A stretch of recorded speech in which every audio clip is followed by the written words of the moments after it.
सत्य को खोजने वाले सभी साधकों को हमारा प्रणाम। आप लोगों को देखकर ऐसा लगता है कि ये दुनिया बदलने के दिन आ ही गए।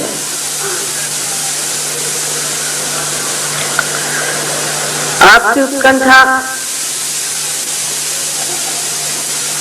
बिल्कुल जाहिर है और आपकी इच्छा यही है कि हम सत्य को प्राप्त करें। सत्य के बारे में एक बात कहनी है कि सत्य जैसा है वैसा ही है। अगर हम चाहें कि उसे हम बदल दें तो उसे बदल नहीं सकते, और अगर हम चाहें कि अपने बुद्धि या मन से कोई एक धारणा बनाकर उसे सत्य कहें तो वो सत्य नहीं हो सकता। तो सत्य क्या है? सत्य एक है कि हम सब आत्मा हैं, हम आत्मा स्वरूप। इतने यहाँ सुंदरता से आराध की हुई है और इतने दीप जलाए हैं जिन्होंने प्रकाश दिया है, जिससे हम एक दूसरों को देख रहे हैं और जान रहे हैं। पर अगर यहाँ अज्ञान का अंधार हो, अंधियारा छाया हुआ हो और हम उस अज्ञान में खोए हुए हैं, तो एक ही बात जाननी चाहिए कि हम सब प्रकाशमय हो सकते हैं और हमारे अंदर भी दीप जल सकता है। और ये दीप हम बहुत आसानी से प्रज्वलित कर सकते हैं, जला सकते हैं और उसका उजाला सारे संसार में हम फैला सकते हैं। आज तक परमात्मा के नाम पर बड़ी मेहनत की गई। परमात्मा के विश्वास पर ही हम लोग जुटे रहे हैं। ये बात और किसी देश में नहीं जो हमारे देश में है कि कितनी भी विपत्तियां आई, कितनी भी तकलीफ हुई, तो भी हम सोचते रहे कि एक दिन ऐसा आएगा कि परमात्मा हमें जरूर रास्ता दिखाएगा और हम उस सुवर्ण दिन की राह देखते रहे जहां हम अपने मोक्ष को प्राप्त करेंगे। हमें सिर्फ अपने अज्ञान से मोक्ष मिलना है और यह अज्ञान हमारे अंदर तरह तरह की चीजों से आबसा हुआ। जैसे कि बचपन से कोई बात बताई जाती है, चार लोगों से सुनते हैं, या हम किसी एक धर्म में पैदा हो गए तो उस धर्म की बातें जो चल पड़ी वही हमारे लिए विशेष हो जाती और वो हर जगह अलग अलग रूप लेकर के ऐसी कुछ विचित्र हो जाती है कि हमारे बच्चे पूछते हैं कि ये सब करने से क्या फायदा हुआ। आप इतना सब कुछ करते हैं लेकिन आप में तो कोई अंतर नहीं हुआ। और कोई आदमी अगर हिंदू हो, चाहे मुसलमान हो, चाहे ईसाई हो, चाहे सिख हो, हर जाति का, हर धर्म का आदमी हर प्रकार का पाप कर सकता है, हर तरह का गुनाह कर सकता है। ये कैसे? अगर हम लोग धार्मिक हैं और हमारे अंदर अगर धर्म है तो हमसे गुनाह कैसे होता है? लेकिन हम देखते हैं जो बड़े बड़े संत साधु हो गए, जिनके हमारे सामने इतने उदाहरण हैं कि वो लोग कभी गलत काम नहीं करते और वो गलत लोगों के सामने झुकते भी नहीं। आप यहाँ पे औलिया निजामुद्दीन साहब के बारे में जानते हैं कि शाह ने कहा था कि अगर तू मेरे सामने झुकेगा नहीं तो मैं तेरी गर्दन उड़ा दूंगा।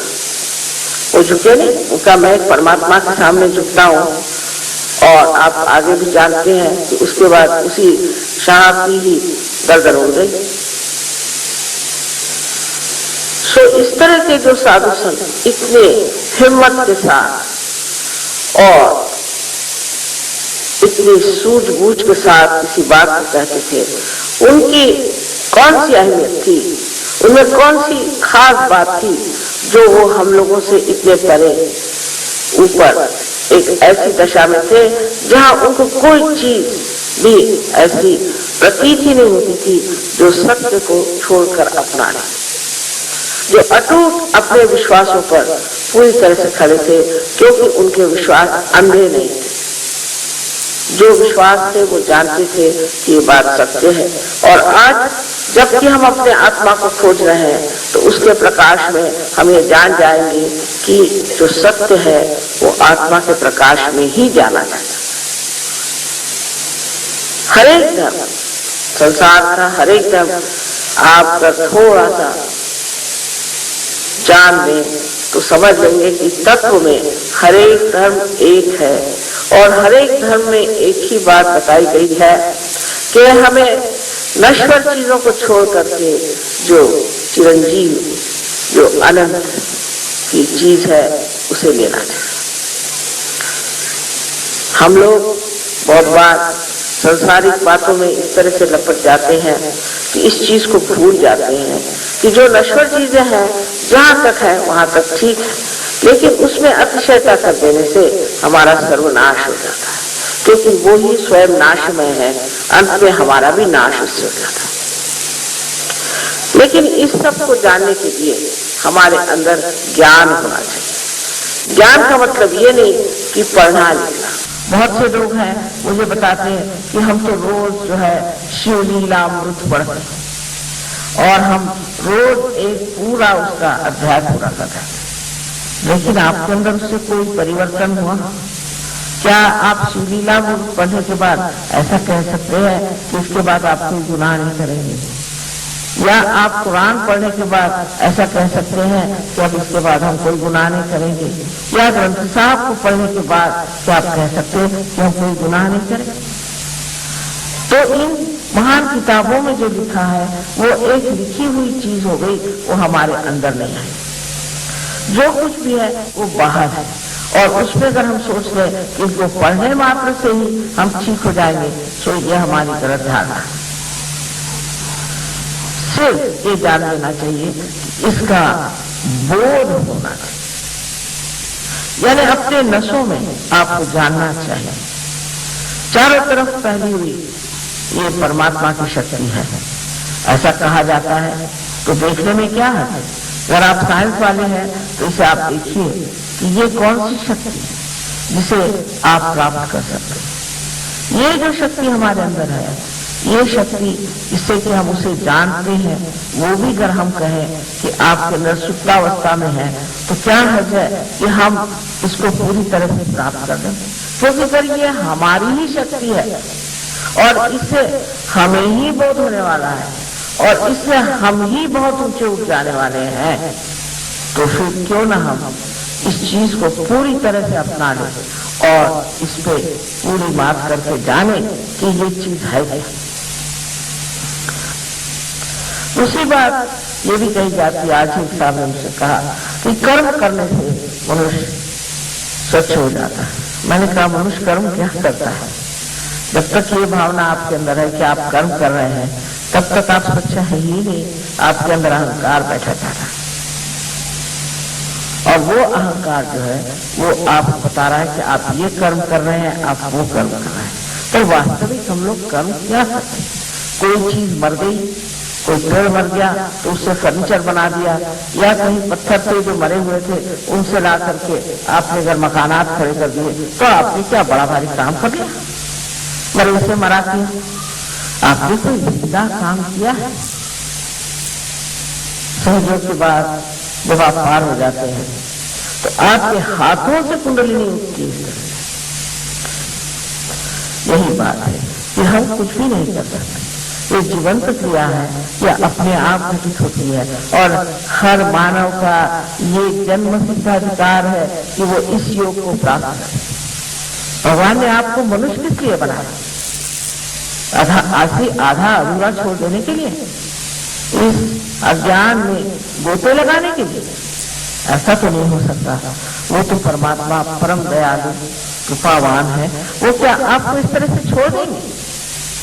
बहुत से लोग सोचते हैं कि अब सारा संसार नष्ट होने वाला है। अरे जिसने ये संसार बनाया वो इतना बलिष्ठ और समर्थ है, वो क्या इस संसार को नष्ट होने देगा? कभी भी नहीं। और इसलिए जान लीजिए कि आप लोगों में से ही वो बलिष्ठ लोग तैयार होंगे जो सारे संसार को बदल सकते हैं और सारी दुनिया में आनंद ला सकते हैं। दूसरी बात ये भी है कि ये जैसे यहाँ इतने सारे आपने लाइट्स लगाए हैं और तब तो पूछे कि भाई इन लाइट्स को इस तरह से जलाना है, तो कहेंगे एक स्विच है उसे जला दीजिए, लाइट हो जाएगा। इसी प्रकार आपके अंदर भी पूर्ण व्यवस्था हो गई। उन्होंने बहुत सुंदर सारी व्यवस्था आपके अंदर कर रखी है व्यवस्थित रूप से, और बस एक स्विच लगाने की बात है वो सब हो जाएगा।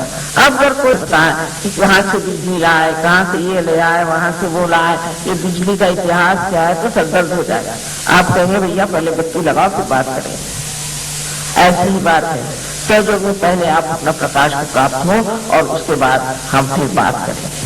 तो हो सकता है कि आज अभी हम लोग इसका प्रयोग करें। आप सबको आनंद का आशीर्वाद।